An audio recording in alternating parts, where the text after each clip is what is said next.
Friends, எல்லோரும் எப்படி இருக்கீங்க? நல்லா இருக்கீங்களா? இன்றைக்கி இந்த விலாகில் என்ன பார்க்க போகிறோன்னு பார்த்தீங்கன்னா 6 மந்த்ஸ் பேபி ஃபோட்டோ ஷூட் தான் பார்க்க போகிறோம். ஸோ நான் வந்து பார்த்திங்கன்னா என்கிட்ட இருக்கிற ஷால்ஸ் வச்சு க்யூட்டாக டெக்கரேஷன் பண்ணிட்டேன்.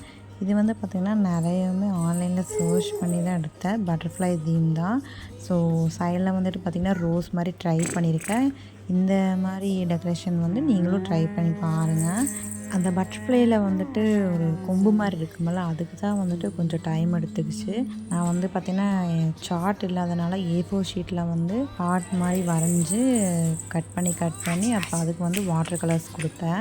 வாட்டர் கலர்ஸ்லாம் பார்த்திங்கன்னா என் தங்கச்சி வந்து யூஸ் பண்ணுவாங்க. அவங்க வந்து வாங்கி வச்சுருந்தது, எப்போவோ ஒரு டைம் வாங்கி வச்சுருந்தாங்க. ஸோ அதெல்லாம் கண்டுபிடிச்சி எடுத்து கலர் பண்ணிகிட்டு இருந்தேன். எனக்கு வந்து என்னென்னு பார்த்திங்கன்னா ஒவ்வொரு மந்த்தும் எடுக்கணும், இந்த மாதிரி டெக்கரேஷன் பண்ணி ஃபோட்டோஸ் எடுக்கணும்னு தான் ஆசை. பட் பாப்பா வந்து பார்த்திங்கன்னா போசஸ் எல்லாம் கொடுக்கல, ரொம்பவுமே அழுவாங்க. ஃபஸ்ட்டெல்லாம் பார்த்திங்கன்னா ஃபஸ்ட் மந்த் செகண்ட் மந்த்லாம் பார்த்திங்கன்னா தெரிஞ்சிருக்கும்.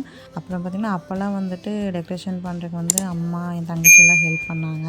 அப்புறம் போக போக அவங்களுக்கே வந்துட்டு ஒரு இன்ட்ரெஸ்ட் இல்லாமல் போயிடுச்சு. அதுக்கப்புறம் பார்த்திங்கன்னா நான் தான் சரி கரெக்டாக 29th வந்தால் பண்ணணும் அப்படின்னு சொல்லிட்டு டக்குன்னு எடுத்து பார்த்து ஏதோ ஒரு டெக்கரேஷனாவது பண்ணி சும்மாவாவது எடுக்கலாம் அப்படின்னு சொல்லி ட்ரை பண்ணி எடுத்திருக்கேன். அதனால தான் இவ்வளோ சிம்பிளாக நான் டெக்கரேஷன் பண்ணியிருக்கேன். ஸோ எனக்கு கொஞ்சம் சப்போர்ட் இருந்திருந்தால் இன்னும் பெட்டராகவே வேறு மாதிரி ட்ரை பண்ணியிருக்கலாமோ அப்படின்னு சொல்லி தோணும். ஸோ இந்த வீடியோ உங்களுக்கு பிடிச்சிருந்தால் மறக்காமல் நம்ம சேனல் லைக் பண்ணுங்கள், ஷேர் பண்ணுங்கள், சப்ஸ்கிரைப் பண்ணிக்கோங்க, அண்ட் பெல் ஐக்கானை கிளிக் பண்ணிக்கோங்க.